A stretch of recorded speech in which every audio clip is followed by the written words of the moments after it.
कब तक मुझसे दूर रह सकती हो? मैंने कहा था ना कि एक दिन अपने सामने लाकर खड़ा कर दूंगा।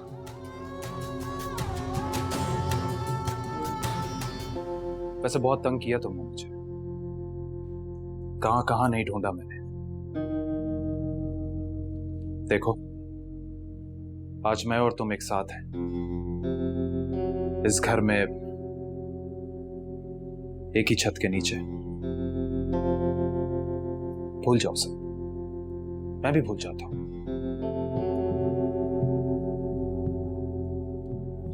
लेकिन नहीं, एक बात का जवाब तो तुम्हें देना पड़ेगा। जब मैंने तुम्हें देखा था, तुम्हारे साथ कोई था।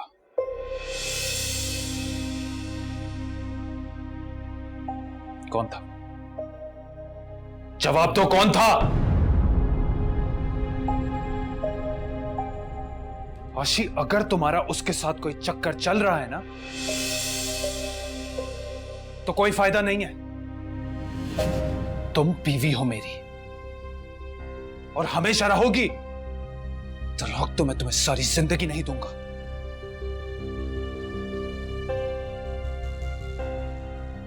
क्या हुआ? डर क्यों रही हो? मैं कुछ नहीं करूंगा।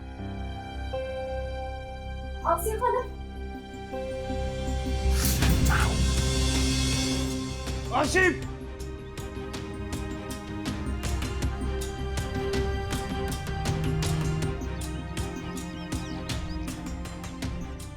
तमाशा बनाया है इसने रोज रोज का।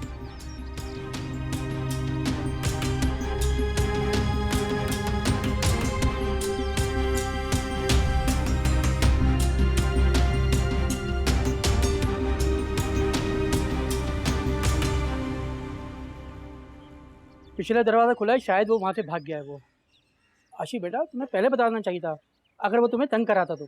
अब हमें तुम्हारे घर की पूरी तरह निगरानी करनी होगी, और अब अगर यहाँ वो नजर आ गया तो मार मार के हशर कर देंगे। आज तो आप बहुत देर तक सोती रही हैं। मैं अपनी मर्जी से सोती हूँ और अपनी मर्जी से जागती हूँ। ये जो आज मेरे साथ हुआ है ना, इसमें भी तुम दोनों की ही कोई चाल है। देखा अम्मी, कहा था ना मैंने आपको, आप कितनी भी भलाई कर लें इनके साथ, आखिर में इल्जाम ही मिलेगा आपको। बस बस, ज्यादा ड्रामेबाजी करने की जरूरत नहीं है मेरे साथ। जाओ, जाके नाश्ता बनाओ मेरे लिए। अच्छा, आपकी इतनी बातें सुन लेने के बाद भी मेरी बच्ची तुम्हारी खिदमतें करेगी? मुझे तुम्हारी बेटी की खिदमत की जरूरत भी नहीं है, उसके लिए मेरा बेटा ही काफी है। रेहान, रेहान। रेहान कल रात से घर नहीं आया है। क्या? रेहान रात से घर वापस नहीं आया? कुछ अता पता भी है मेरे बच्चे का, या बिल्कुल ही लावारिस छोड़ दिया उसे? या अल्लाह खैर, क्या हुआ बेटा? ये चोट कैसे लगी है? क्या हुआ बेटा, तुम ठीक तो हो ना? जी जी आंटी, मैं ठीक हूँ। खाक ठीक हो? ये तो बताओ कि किससे लड़ाई हुई है, किसने मारा है? अम्मी, बस एक छोटा सा एक्सीडेंट हो गया। हाँ, एक्सीडेंट? कहीं और चोट तो नहीं लगी? नहीं, ज्यादा नहीं लगी, अल्लाह ने करम किया बहुत। हाँ बेटा, वो करम क्यों ना करता। मेरी दुआएं तुम्हारे साथ है ना मेरे बच्चे।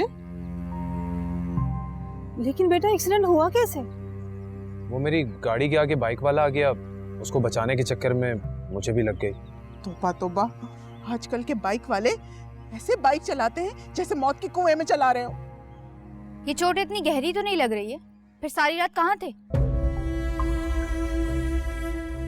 वो मेरा दोस्त है ना, मुझे डॉक्टर के पास ले गया था, तो उसी के घर रुकना पड़ गया मुझे। वाह, क्या जमाना आ गया।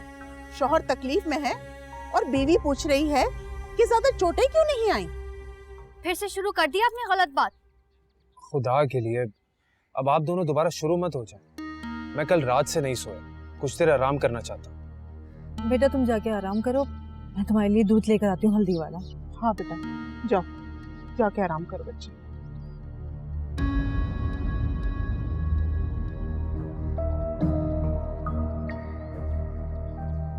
या अल्लाह, मेरा दिल क्यों घट रहा है। क्यों आ रहा है मुझे? बैठ जाएं, नाश्ता लेकर आ रही हूँ आपके लिए। हाँ, बढ़िया। कब है वापस? अभी थोड़ी देर पहले। तो अंदर क्यों नहीं है, यहाँ क्यों बैठी? बस कर दें, और कितने सवाल करेंगे और कितने सवालों के जवाब देने होंगे। आशी, बस, मैं बहुत थक गई हूँ, बहुत थक गई हूँ। मत पूछे मुझसे कुछ और, मत पूछे।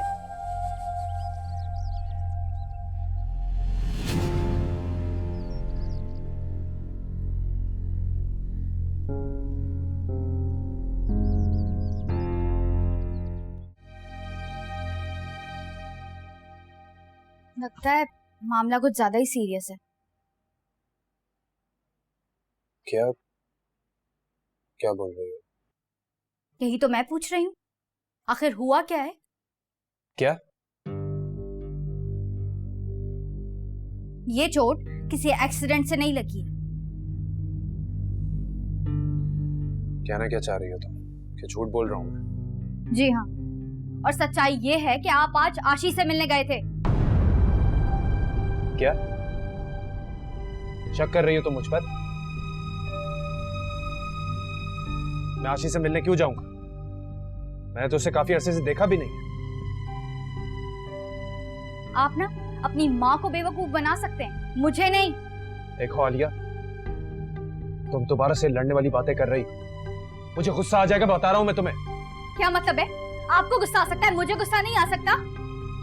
अगर मुझे पता चला ना कि आप आशी से मिलने गए थे तो वो हश्र करूंगी कि पहचान नहीं सकेंगे खुद को। क्या हो गया? क्यों लड़े हो तुम लोग? ये आप अपनी बेटी से पूछें, मुझ पे चिल्ला रही है ये?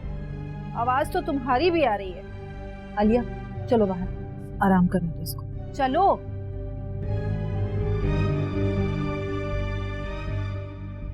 इस मुसीबत में फंस गया।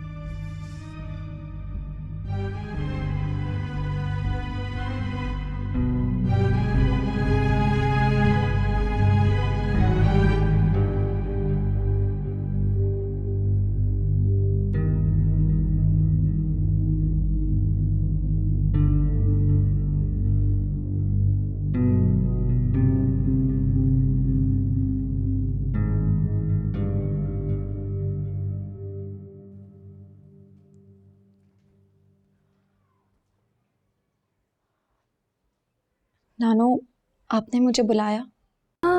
मैं अपने सगे रिश्तों को तरसी हुई थी, लेकिन अब अल्लाह के फजल से मेरी पोती मेरे पास आ गई है। वो मेरा बहुत ख्याल रखती है, इसलिए मैंने सोचा कि तुम्हें मजीद तकलीफ देने की कोई जरूरत नहीं है। अब तुम जा सकती हो।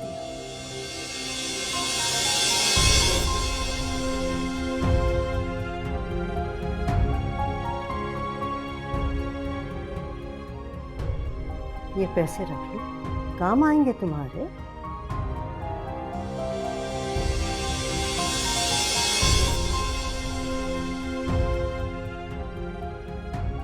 नहीं ना, मुझे ये पैसे नहीं चाहिए। मुझे आपका साथ चाहिए, मुझे आपकी मोहब्बत चाहिए। मेरी मोहब्बत और मेरी दुआएं हमेशा तुम्हारे साथ रहेंगी। मैंने कमाल मियाँ से कह दिया है कि वो तुम्हें घर छोड़ आएंगे, इसलिए तुम जल्दी से अपना सामान बांध लो।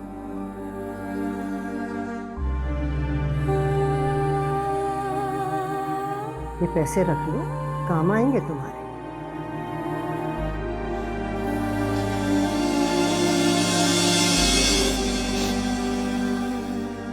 दादू, आपने उसे जाने के लिए क्यों कह दिया? बेटे, हम किसी को सारी जिंदगी अपना ताबेदार तो नहीं रख सकते ना। हर शख्स के अपने प्लान्स होते हैं जिंदगी गुजारने के, और हर एक को हक है कि वो अपनी जिंदगी अपने तरीके से गुजारे। इसलिए उसका इस वक्त यहाँ से जाना ही बेहतर था। लेकिन दादू, ये बात तुम अभी नहीं समझोगी।